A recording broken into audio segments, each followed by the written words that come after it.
Hey y'all, welcome back to Papa Creek Farm. I'm going to do some updates today about some changes that have happened at the farm and kind of where we're going from here. So the first big change, get in the front of it here, well I guess you can kind of see it, is our garage. Heck yeah! We finally have a garage, which means we can start landscaping. I'm really excited about that because we've had no landscaping the whole time we've lived here. So we're going to landscape along the back, or along the side of the garage here, along the back of the house, and then the front of the house. And then next year we'll start our walkway. At this point in the year, it's gonna be too late to start the walkway because in about 2 weeks, a week and a half, something like that, hunting season starts. And as my husband and I always joke, that's divorce season. Not really, but there's also the hunting widow is the other term for it. Basically, I don't see my husband when it's hunting season. Between him working excessive amounts of overtime and being out hunting, I don't see him. The other big change is we are pretty much ready for the tiller as soon as it comes. They said it would be any day. That was like the beginning of last week. So really should be any day now. All the apple trees and peach trees are moved and killed. I think there's 2 apple trees that have survived. I'm not even sure which ones they are. I think one's a Cortland and one's a Gallup, but I'm not 100% sure because my husband moved them, not me. So he killed our trees because he kind of just chopped them at the base. Like he chopped the roots up really close to the tree. And so they died, which it's not his fault. He was trying to help.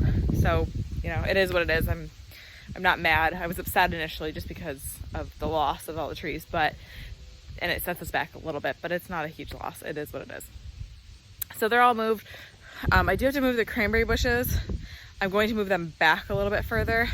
Blueberry bushes are over right there. And that's because they're going to be by the pine trees, so that as the pine needles drop, it'll acidify the soil, which blueberries like. Raspberries are all over here, and that'll be kind of like around the fence line of the garden, but the garden space is going to be just massive. And I'm so excited. I can't wait to get it tilled up. We still have our soil sample out, and hopefully we'll find that out soon. You can see the bees in the background. Did a hive inspection yesterday. Was putting mite treatments on, and not great news. Unfortunately, one hive is 100% gone, dead. They have bees in it still right now, but there is no resources. There's absolutely no queen, there's no brood, and there's really no honey. It was completely robbed out. You can see where all the cappings were taken off. Why that happened, I don't know. What caused it, I have no idea. But I also have 2 other hives that appear to potentially be queenless. And what I'm going to do is, like I said, they've got their mite treatments on right now. I didn't treat, obviously, the hives that I think are queenless. I may treat them if, after I combine, I notice that they are doing well. But I'm going to combine the 2 hives that I think are queenless. Wasp.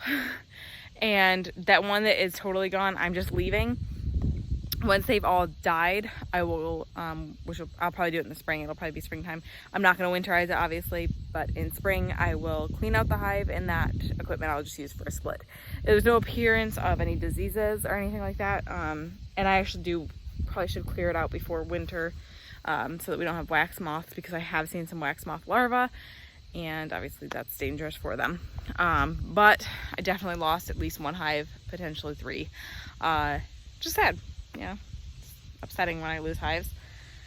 But I didn't have a lot of time to get in them this summer. I was quite busy with all the expansion and things that we're doing. So it is what it is. I'll live and learn, and hopefully we'll not make that mistake again. But things happen in beekeeping. You don't have 100% control. So it is what it is. Next thing on my list is tearing out this garden. So this garden gate we are going to disassemble and hopefully move. Basically, I think if we take the top piece off and the sides, we're gonna have to, these 4x4s are concreted in. If we actually did the concrete right, they'll be in there. If not, we'll take them out. But I'd like to pretty much recreate this exact gate. I love it. and it'll go kind of right here. So obviously all the sunflowers overall are dying. I've got to get out here and cut the heads off so I can save the seeds. And the tomatoes are, although there are some tomatoes on there, they're mostly disgusting. You can see a ton of the yellow pear back there, but the plants are just destroyed and they're splitting and they're blighty and just a mess. So that's my job right now, is I'm going to take out all these cattle panels and all the tomato plants. And because these plants are so covered in blight, I'm actually going to throw them in the woods totally away from our compost pile. Look at these marigolds though. They are going strong. It's weird, that one is like has nothing on it. But these ones are really pretty. Cucamelon trellis, that's gonna stay for now because that's still producing. That cucumber trellis will stay, and actually that trellis, these 3 trellises are gonna stay for now. These trellises are also gonna stay because they have peas on them right now that are just starting to produce. These beans still have beans on them, but I don't know if it's, these are beans, that's radishes. I don't know if it's the heat or what, or the temperature. They just haven't tasted great, or if it's just the varieties. I don't love them. So I'm debating if I'm going to pull those out. This whole row is gone. All these tomatoes are just covered in blight and yucky. I'll give a lot of the tomatoes to the chickens. So that's all coming out. Let's see. These are doing good though. Basil, I'm going to start pulling out basil and selling them in bunches. There are some that are flowering though, so those will be no good. Peppers are still producing, so I'm leaving those for now. I'm pulling out what I can, just to start kind of getting transitioned. These are drying beans here. Oh my gosh, I can smell the basil. It's like wafting over here. But these are all drying beans, so I have to pull the beans off that are all dried on the pods. The squashes are pretty much starting to die back. I've got a couple watermelon out here that I have to bring in, that are just at the end of their life as well. Here are the Jack-B little pumpkins. I've got a couple more pumpkins to harvest and then they're done. And what I'm going to start doing, we are going to till this up because we have mounds, so I can't just like leave it and grass seed it. But I am going to start cutting this back, so bringing in like the mower and starting to cut it back some. There's a giant weed. As you can kind of tell, I've just given up on this garden. There are some squashes over here. There's like a there's butternut. Yeah, butternut. There's pumpkins. There's some pie pumpkins over there. I'm not sure what these are. I think these are spaghetti squash. Pumpkins. I've got sweet potatoes actually that I still need to pull up, that I kind of had forgotten that I had in here, so I probably should need to pull those up because they kind of went everywhere. I'm not really sure how many we'll have or where they've actually landed themselves. More squashes, pumpkins, things like that. Some more Jack-B Little, some spaghetti squash. So these will stay for now, but they'll be coming out soon. I wanted to pull down the fencing today, but I can't because these are all drying beans back there and they're still there and I don't want to pull those down. But most of the garden fence I can start to pull down because they're just covered in weeds. And I don't really mind if the chickens get in here at this point. It's not a huge loss. So we'll see. We'll see what I can realistically get to in the time frame I have. So I want to get some of this mowed down.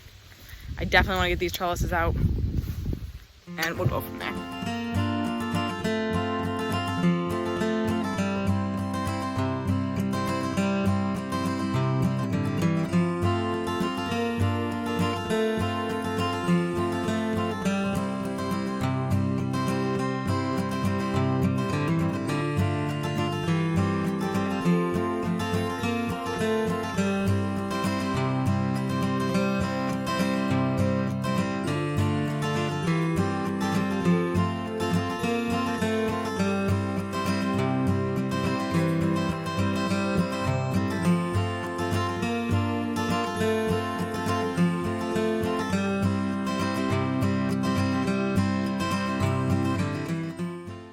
So I took part of the outside fence down along here, and then I've taken out all the tomato trellises. Oh, right here, the cattle panels. I set them all over there for now. I got to take all the vines off of them, and now I got to pull out all these vines. And the tomatoes I'm just gonna leave. The chickens will probably clean them all up. and they'll kind of have free reign of this at this point. I can't really get much other fencing down. Maybe this part right over here, and that's it. Because everything else is trellising things that are still in use, still happening, still growing. I'm gonna wrap this video up because I'm gonna get to work on pulling all of the tomato vines out, and it's not exactly interesting. I did whack myself in the head with one of those T-posts as I was cutting. The mosquitoes are terrible. The cattle panel fell, and the T-post came back and whacked me right in the head. So if you guys noticed that in the video, yes, it happened, and yes, it hurt. Oops. Thank you guys so much for hanging out with me today. Remember, we're growing today for a better tomorrow. Please like and subscribe and join me on the next one.